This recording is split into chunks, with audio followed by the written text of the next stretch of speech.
Today, I'm about to cut some very expensive holes in a brand new trailer. And once I make that first cut, there's no going back.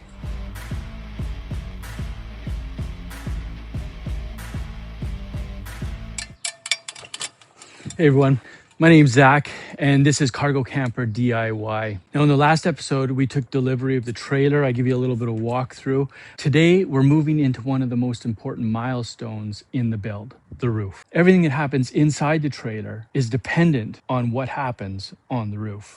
Now, when most people get a camper that they're gonna build, they may get an item, say a fan, and they immediately start cutting a hole in the roof for that item.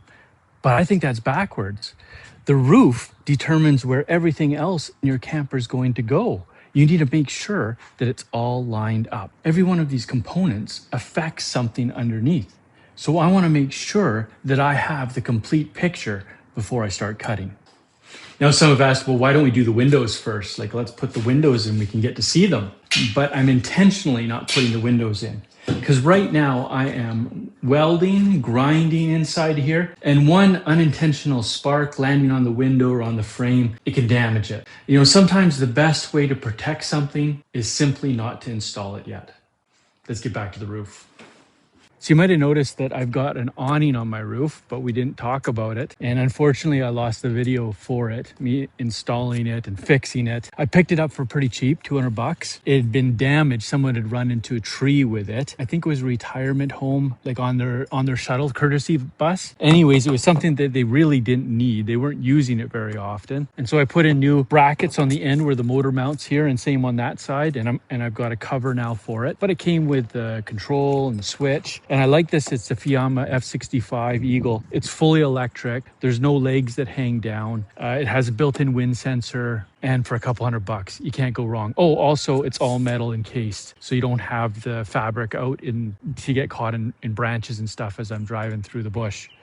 So sometimes buying used makes sense, especially if you're willing to put a little bit of work into it.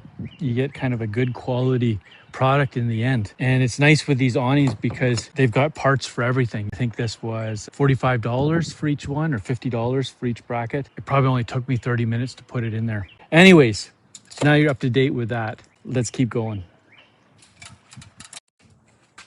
Man, you'd never believe this. So I am installing my RV vent fan that I just ordered from this company here.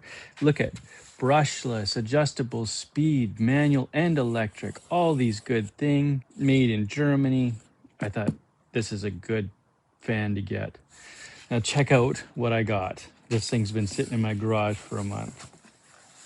I got some lovely cushions. Isn't that crazy? And some nice felt pads for them too. Unbelievable.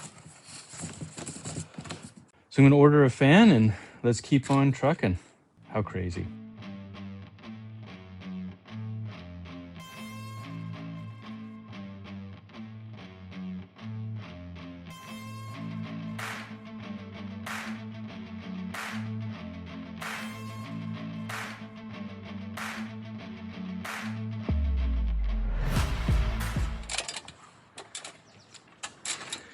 This is one of the biggest tips I can give anyone looking to build your own camper.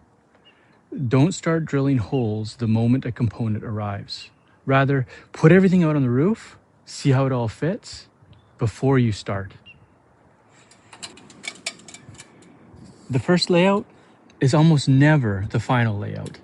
Once I start seeing all the components together, I can see where on paper I didn't notice things. And it's much easier to move a vent right now than it is to move a 14-inch hole in your roof. I'm not sure if you saw that in the time lapse, but I'm having a little bit of an issue with my cushions, or my vent pan. So originally I was thinking I should put it in the middle of the trailer over here, but then I thought it was going to be more up there. I didn't realize how big the solar panel was going to be. Now when I slide the solar panel in there, now it's kind of tight. There's not much room between these two. That might look funny in there, that if there's a vent and then right away there's an air conditioner. So I'm wondering if I could move this over and down almost where the stove is. That should still give enough room for my upper cabinets, but then it'll be close to, if not over top of my stove and oven underneath. So that's something I'm gonna have to put a little bit of thought into, but at least now I know roughly where everything's going to go, and it's easier to fix this right now than later. So what I'm gonna do is I'm gonna install these panels on first.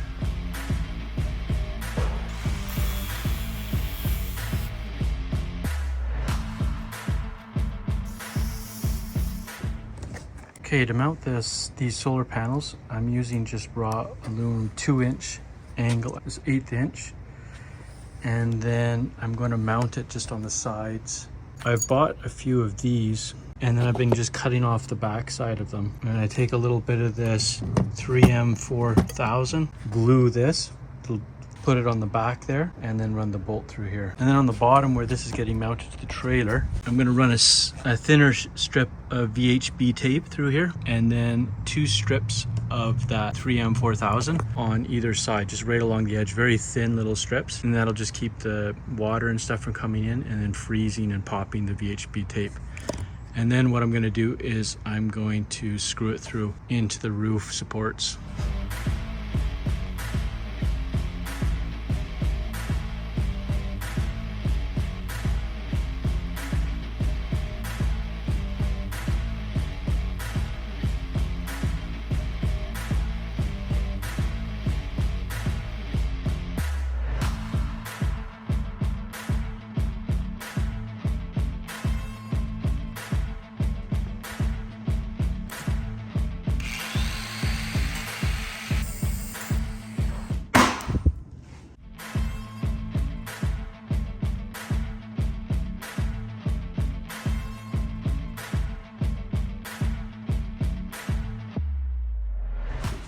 Okay, so now we're moving on to our bathroom vent fan. This is going to be right above the toilet. Right here is the shower stall, and then the vent fan, and then there's going to be a wall right here.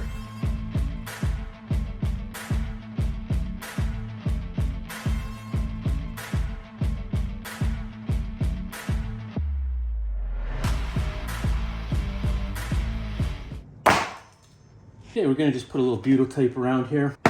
This is the stuff I like. It's 3/4, 1/8 inch thick, and it's really, really good.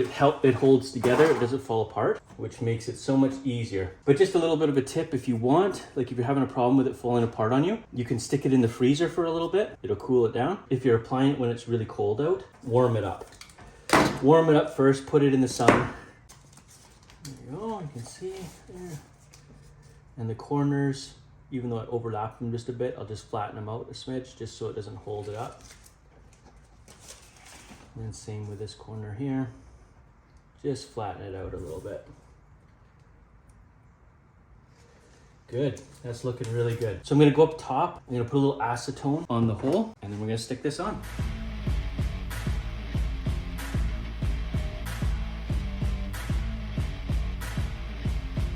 Supporting it here. Got my plywood backer in there, and I left a little gap because this I've been a spray foam just to seal it up. I went out and got some bigger screws, and I'll just cut these off.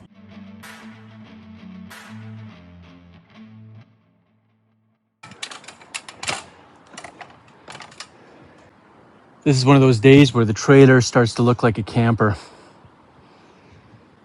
I like it. And more importantly, now everything underneath can be built with confidence. Today wasn't about just installing parts. It was about making sure that every decision worked together. A little extra planning now will save a lot of frustration down the road. And that is how I want to approach this entire build. With the roof all done, it's time to move inside. In the next episode, we're going to build one of the most important features of this entire camper, the elevator bed.